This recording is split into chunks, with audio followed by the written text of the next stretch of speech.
What's up, YouTube? Today we're going to be making one of my favorite rolls called the Angry Dragon.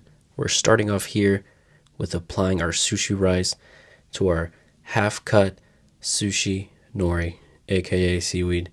We try to not apply too much rice because too much rice just makes the roll too big and you kind of feel full. So you kind of want to try to make like not too thin either, because then people complain because it's too small, but that's okay. So this roll consists of cream cheese, which personally I really like. A lot of people don't like. It's a personal preference. If you don't like it, that's okay. If you like it, that's okay too. It's all up to you. Next, we're going to add our lightly battered shrimp, nice and crispy, and then just a little bit of a scallion. So it's just a very simple roll, cheesy, crunchy, and a little bit of scallion-y. I don't know how to describe the flavor of scallion. It's just green, I guess. Then we're going to roll it up tight, not too loose because you don't want the ingredients to come out.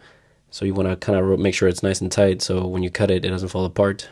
Next, we're going to grab 2 pieces of this kanikama imitation crab sticks. We're going to cut them in half. We're going to throw them in this cup. We're going to shred them up with a fork. Then we're going to add our house-made spicy mayo, which gives it like a little bit of a spicy flavor. It's not too spicy though. It's just a little bit of mayonnaise and some spices. Then we're going to add our tempura crumbs, which gives it a crunchy texture. You don't want to add too much because it'll be too dry, but if you don't add enough, it'll be too mushy with the sauce.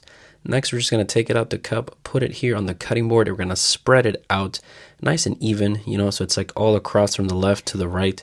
We're going to place it up there. You can always adjust it.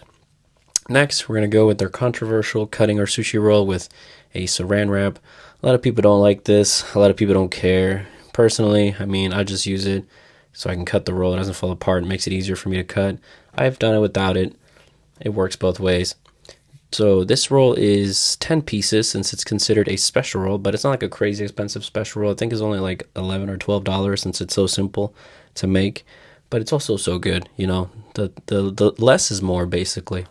So we're just going to cut it, remove our film wrap, and then I believe we are going to plate this. We don't actually have these plates. This is just my own personal plate. Every time I make a video, I kind of just, make myself my lunch while I'm at work. So I have this awesome little plate that I made for my videos. I hope that in the future I can, improve, and I would love to eventually have like my own little sushi bar where I can have like a very like intimate, like wood themed, like real like sushi, like nigiri sashimi theme, but because I just make rolls, I know how to make sashimi and all these other specialty things, but this is all I got right now. So presentation is key when it comes to making a sushi roll. You want everything kind of spread out evenly in like a nice pattern. This roll has a Japanese sweet mayo, which is just that QP mayo, honey, and mirin mixed all together.